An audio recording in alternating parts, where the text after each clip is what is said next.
Hey, I'm Ryan Phelan, and you're listening to the EPIC Phelan podcast. Today, I sat down for a game of Jenga with Leah Higgelke from Mortgage Connection. We talk about why people should work with a mortgage broker instead of a bank, Canada's new first-time homebuyer incentive, and of course, what makes an EPIC Realtor. Today, we have with us Leah Higgelke at Mortgage Connection. How you doing? I'm good. Thanks for having me, Ryan. Oh, no, that's perfect. So the whole concept of our show is to interview you, get to know about you a little bit more, and to do this while we're having a little bit of fun. So we have a whole bunch of little board games here. So we're going to pick a board game. I have to ask, what is this one? That there is Bears versus Babies. So, I mean, we could do that one. I just find the fur on it funny, but Jenga looks pretty awesome. Okay, so let's start off with Jenga there. We're going to get all set up. So one of my first questions that I have for you, so you're a mortgage broker. Yes. So what is that? Why am I not going to a bank? Why am I going to a mortgage broker? The benefit with a mortgage broker is that we will shop around for you. So we've got access to banks as well as lenders that we tend to refer to as wholesale lenders, monoline lenders. They don't have checkings accounts and savings accounts, but they specialize in mortgages. So they don't have bricks and mortar. There's not a branch you can walk into, but they've got really excellent lending products. So we can, check with all of these different lenders and find a mortgage that's best suited for you, as well as a competitive interest rate. Alrighty. Next, one of my questions that I have, there is a first-time home buyer incentive offered by the government. Yes. There's a lot of talk about this. It's an election year. What are your thoughts on it? How does it work, really, essentially? Yeah, it's a brand new program. We've been able to submit applications for it since September 2nd for any purchases closing after November 1st. The nice thing is, and just a quick side note, because not everybody's aware of this, if you wrote an offer on a property and qualified for your mortgage prior to when we could submit these applications prior to September, if your deal's not closing until after November 1st, you can still resubmit and apply for this program. Basically what it is a non-interest loan that you're getting from the government to help reduce your mortgage payments. Oh, okay. So I think one of the big misconceptions out there is that they were giving you money. This isn't free money by any chance. Not free money. No. It is interest free. They're calling it a shared equity mortgage. So If you're buying a property and you've got your own 5% down on the property, which is a requirement for the program, you have to be able to put 5% of your own money. It can be gifted. It can come from your own savings. It can come from your RSPs. And then the government can contribute an additional 5%, 10% for brand new homes. If you're the first owner of that property, they'll do up to 10% for those. But they have this shared equity in the property. You don't pay interest on it. You do have to pay it back. Is there a timeline on when you have to pay that back? Yes, either 25 years. So the end of that amortization, right? When you purchase a home, you get the maximum amortization when it's less than 20% down is 25 years. So you either pay that portion back at the end of the 25 years or when you sell the property. Okay. Any other kind of regulations or stipulations to getting this extra 5%? Yeah, a big one to know is you have to be a first-time home buyer. So I would definitely tell people, go to the website. It's a place to call home. So placetocallhome.ca. You can go there. There's a lot of extra information there, but you can make sure that you are a first-time home buyer, that you meet those qualifications. And also the maximum income can be $120,000. So if you make anything above 120, you no longer qualify, and that's household income. So if it's, you and your partner are applying for a mortgage together and the two of you make more than 120,000, you're not going to be eligible for this program. But for anybody where your gross income before tax is under 120,000, you're, quite possibly eligible for this program. Oh, okay. Do you see it really impacting people a whole lot? Because we're talking 5 to 10% extra down payment. It helps to reduce that mortgage payment. So in a lot of cases, if people are in cities like we live in, nice big cities where we've got, some of these expensive properties, are really stretching our numbers to be able to qualify for the home that suits our needs, suits our family.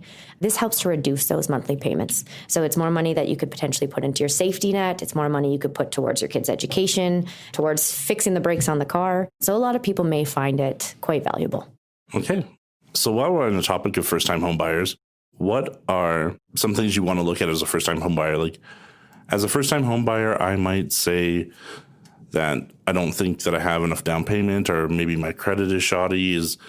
Are there a lot of people out there that can actually afford to, or have the availability to get into a home where they think that there's no chance? It's always worth looking into. Always, always. A lot of people are worried, maybe they don't have enough income. Maybe they hurt their credit in the past. Maybe they don't quite have enough of a down payment. You don't have to fit the box perfectly, right? We've got to find a way, if you've got at least two of those strengths, you've got a good job, you've got good credit, let's look and see what we can do with the down payment. You've got the down payment, you've got a good income, but your credit, well, you made some questionable decisions when you were 18. Maybe that's far enough behind us. Exactly. Yeah, and that's the most common thing is people are like, I didn't know better when I was younger.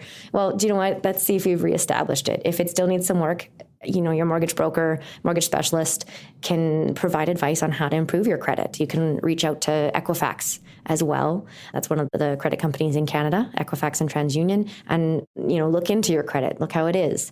So there's lots of ways to go about improving it if necessary. Okay, cool. Okay, let's do this. Okay, so it's going to be your turn. I'll let you go first. Guess go first? Yeah, guess go first. Oh boy. Okay. So you're going with that middle strategy. I'm going to ask you some other questions here too. Mm-hmm. Biggest question that you can ask a Calgarian or somebody that lives in Calgary: are you from Calgary?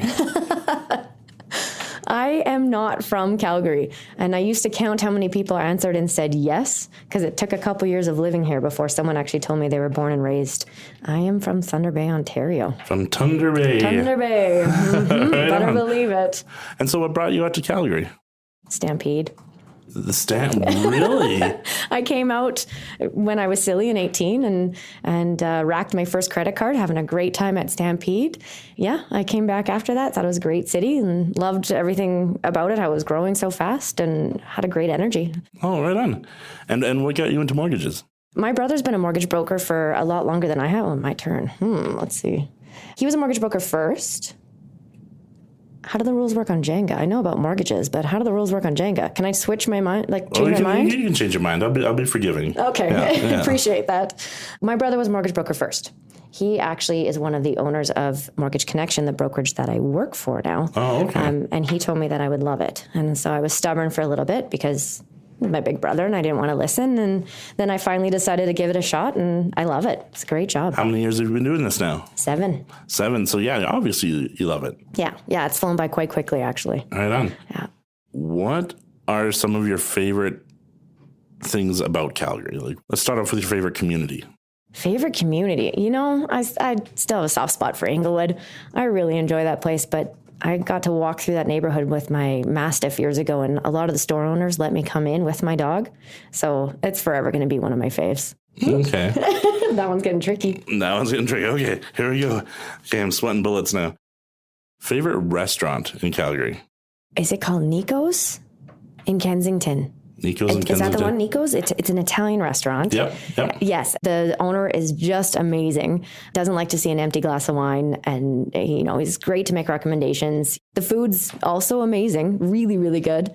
But yeah, it's the people there are just incredible. Perfect. Okay, so this show is called EPIC Phelan, playing off Ryan Phelan. So EPIC fails. Within the mortgage industry, what do you see as maybe one of the most common problem that you see people doing when they're applying for a mortgage? So what would be their EPIC fail? That's such an easy answer. Go buy a car. Oh, really? Oh, yeah. A car, a boat, whatever, an installment loan that no longer fits in those magical qualifying ratios I mentioned earlier. If you want to buy a property, don't buy the car first. And I tell it to everybody. Even if you think you want to buy a house in 2 years and you're going to go get a 5-year car loan, maybe talk to a mortgage specialist first and make sure that the purchase price, the mortgage amount that you want, work as well as that car payment, because that can really hurt your ability to qualify for a mortgage. That's always the biggest fail. Okay, yeah. So yeah, I've heard that. What would be one of the best things that somebody could do when they're starting off the process, or even if they're just even thinking about it, maybe even being a year out? Like, what is the time frame that somebody should come see a mortgage broker and get the process started? I don't think it's ever too early. If it's a goal of yours, at least start the conversation with someone. A lot of times as well, people think it's a goal for 2 years from now because they believe they have to do a lot of prep to get there. There's been a lot of circumstances where people can buy the home a lot faster than they knew they could. So you're thinking of purchasing? Nicely done. You might beat me at this Jenga game. I just realized. Oh, yeah, we're supposed to put them on top. Multitaskers here. Yeah. Okay, so just if you could repeat that last little bit again. It's never too early to talk to somebody. If you're thinking that you want to buy, start now. Okay. I mean, if it's savings that you're worried about, I get it. But still take a look, because if there's something else that you want to prepare for, it's good to find out. And yes, of course, sometimes people are able to buy faster than they knew they could. Okay. We might be better in real estate than we are at Jenga. I think we're way better at real estate than we are at Jenga. Yeah, that's but my guess. It hasn't toppled yet. That's right. Okay. So what about somebody that's maybe doing a downsize? So, say I'm in my 70s, I'm looking to retire, all the kids, I'm an empty nester, still have a mortgage, but if I'm moving down from a bigger place, it's very hard for me to attain a mortgage if I don't have a job. Is that correct? We can use retirement income. So that's definitely still an option. There are not as many as there used to be, but there are still some equity deals where if you have a large down payment, if you're downsizing, maybe you have a lot of equity coming from the existing home. So we've got somewhere, you've got good credit, we can get an equity deal done. And then there's also products like reverse mortgages. So it actually allows you to pull from your property, from your equity, to live off of. So it can be, you have to live there. As soon as you leave that home, they expect it to be sold. But as long as you're living in that property, you can help that actually pay for your lifestyle. Not everybody likes it because they want to leave that equity where it is. Maybe they want to leave it for their children, but it is another option available. All right. So that you mentioned living in your property. What about investing in real estate? I hear mixed things on it. As a realtor myself, I really believe in purchasing a home for a rental and renting it out and letting somebody pay off your mortgage. Absolutely. Yeah, I think it's excellent. So the standard rules are 20% down for a rental property, and you can purchase it. It has to fit in the qualifying ratios. Again, not those magical words. Qualifying ratios. But we can use rental income on those properties. And then there's also a lot of people when they're buying their first home, they may get one that has a secondary suite. So we can do mortgages on properties that have conforming or non-conforming secondary suites. And in some cases, we can use the rental income from the basement suite to help qualify. So if that's your starter home and you've already got some rental income coming in, that's, pretty good position to be in. So if it's, trying to do this, I'm trying to ask this question while I'm like grabbing this Jenga block here. So yeah, when you say non-conforming, that would be like, I'm doing the air quotes here, illegal suite. Yes. Right. Which of course comes with its own risks, but that's a whole nother conversation. I'm listening. But this Jenga game's got me right now. Got it. Okay, now I'm listening. Now I'm really listening. Now you're really listening. You're a big supporter of getting a rental property.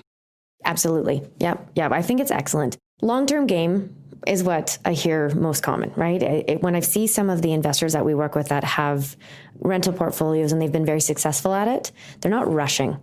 Ooh, well done, Ryan. Well done. Quick like a Band-Aid. That was not an epic Phelan right there. That was an epic Phelan, not an epic fail. That's right. Am I using it right? Maybe. I have not figured it out yet, and that's part of this whole process. Coming up with a few hashtags for it. Yeah, exactly. So with the rental properties, the most successful ones we see are people that are in it for the long-term gain. So they're not trying to turn around in a couple of years. They're letting, their tenants help pay that mortgage off.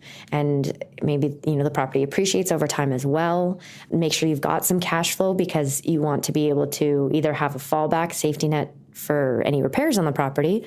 But if you've got cash flow as well, a low payment on the mortgage, you can put that money back into the property if needed as well. I really do think it's an excellent way Totally agree. I'm hearing a bit of a trend is what people are doing. They're purchasing a rental property for their kids that are going to university. They put their kids in there and they have kids' friends move in. Rather than paying rent, they're actually putting money into something. So by the time they're done university, they can either just move in and they have a bit of equity already built up into this property. So a really nice part about that as well is you could either buy it as a rental property, you can have a lease agreement and you're going to charge rent, or if you don't want to charge your kid rent, you can buy it as a second home. So if the intention is that, your kid, I keep calling them kid, but at this stage they're young adults, even though none of the parents want to admit it, they want to let go, right? But if they're buying this property so that, they can help their kid out, that's a risky move. I'm excited for this one. If they're buying the property to help their university student out and they're going to, let them live there instead of them paying rent, they can buy it with 5% down. Oh, yeah. Yeah, that's the second home. Exactly. So what would you say, because you deal with a lot of realtors, what would you say? One or two, yeah.